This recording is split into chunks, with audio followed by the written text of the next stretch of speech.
personality, and her sense of humour, which I've warned her she needs to retain throughout my speech tonight. So us here, we're Suze's favourite humans, as she's told me, and considering all of her travels and experiences over the past 5 decades, I would say that it's an honour for us to be here. Suze and I met nearly 40 years ago now. She was a fresh-faced, freckled girl from Walker. And it was hard to miss her outgoing personality right from the start. She was so positive, have a go at anything, and give an everything attitude. And this has not changed at all. Suze is a super special bond with all of the schoolgirls, and you can see everyone here today, and it's so great people turned up to support her. Woo!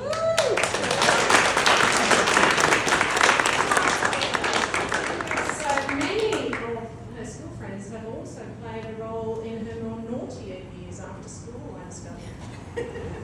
Looking back now, it appears that some of her life choices were already fully formed at school.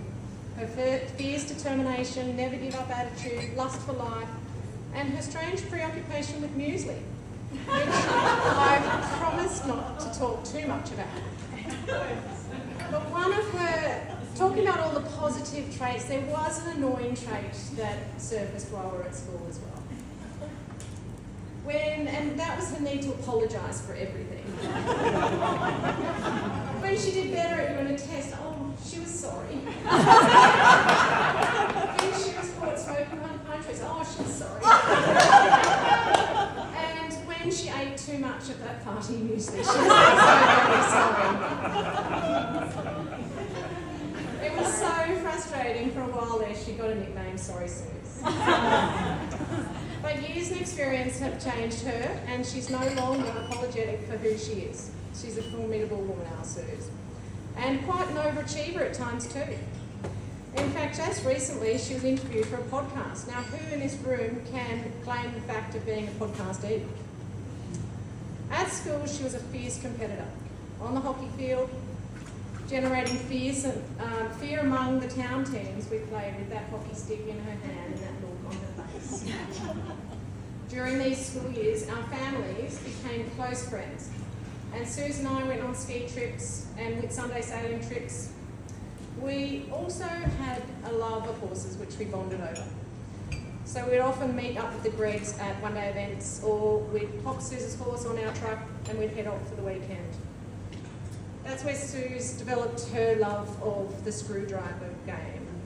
She can show you that later.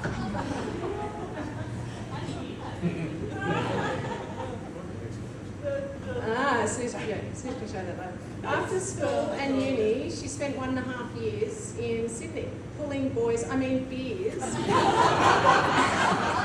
at various pubs and sleeping on Jossie, Marie, Jane, Amy's and whoever else was living down their floor. There were many a wild night keeping this company. Marnie recalled some of Suze's more peculiar dietary habits during those years. When nursing our hangover and all Marnie wanted was a juicy steak, and Suze would cut up an eggplant, lightly season it, healthily grill it without oil. With balsamic vinegar. To add taste. In fact, those years in Sydney certainly brought out her wild side.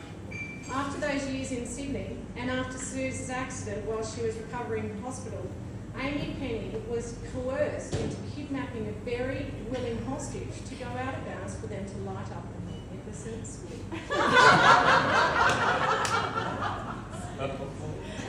After I discovered this story, her later role at UNE as UNE Leeds manager and later grass manager titles made complete sense as just a poorly concocted cover story.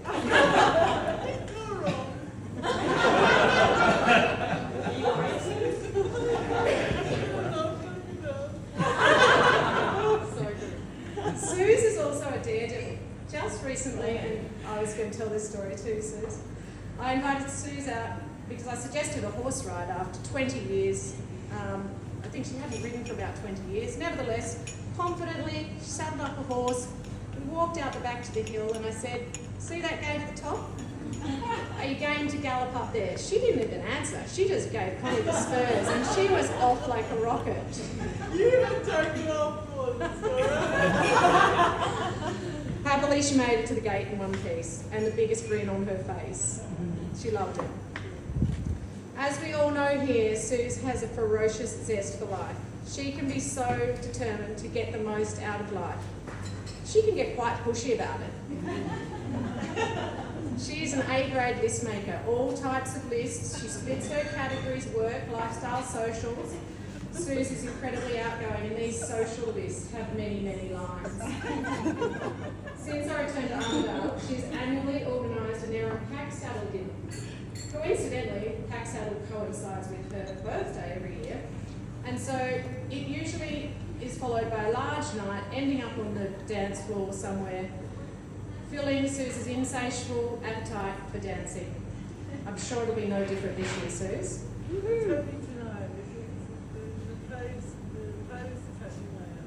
You'll set the dance floor on fire tonight, Suze, with all this acrylic.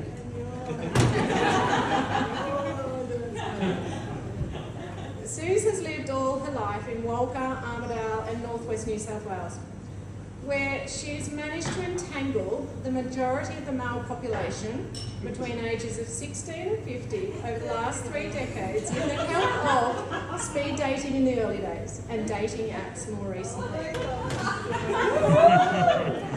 She has travelled far and often and sampled the rest of the world and many different nationalities, which George, Suze's travel buddy, will no doubt fill us in on next. She's also become a very well-known Armidale identity. Some might say she actually needs a plaque erected at the Welder's Dog Bar uptown. I'm fairly certain that most of her time is split between the Welder's Dog Bar, work, and tending her eggplant in her garden. She's very successful in work at UNE for over 2 decades, single-handedly writing, recruiting and running courses for the UNE. Congratulations, Suze.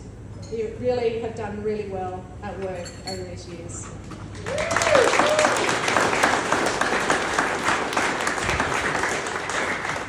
You can always be assured of an update on the local Walker goss when stopping in for a coffee with Suze, right after an update on the newcomers to town, discovered through the various dating apps she's a member of, which is all of them.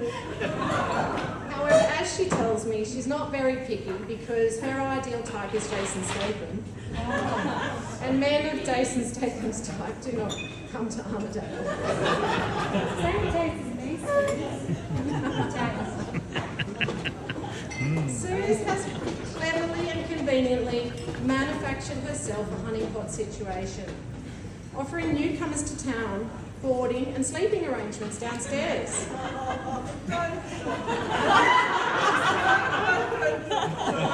This has resulted in many a giggle from the girls as the new guy-gal is paraded around. Most recently, one night, I received a text from Suze. Suze text. "Flatmate is a great guy, but his girlfriend, she's such a screamer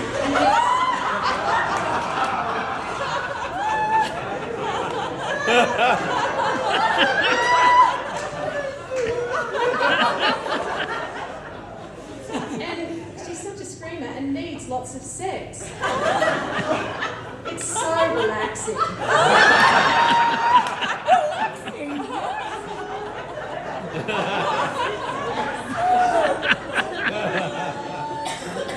My bland response was, "I can imagine screamers suck."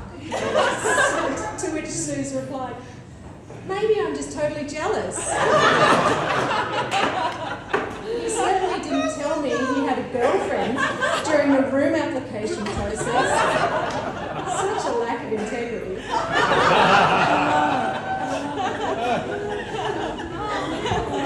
Completely seriously now, Suze has experienced life to the extent a lot of us have not. She's gone to the edge and fought her way back. And that takes a special kind of grit. It explains a lot about her attitude to life, which I think we can all take and learn a lot from. from all of us, Suze, we're very proud of your journey through life to where you've come to today. You've never given up, and you've been the best friend anyone could ask for.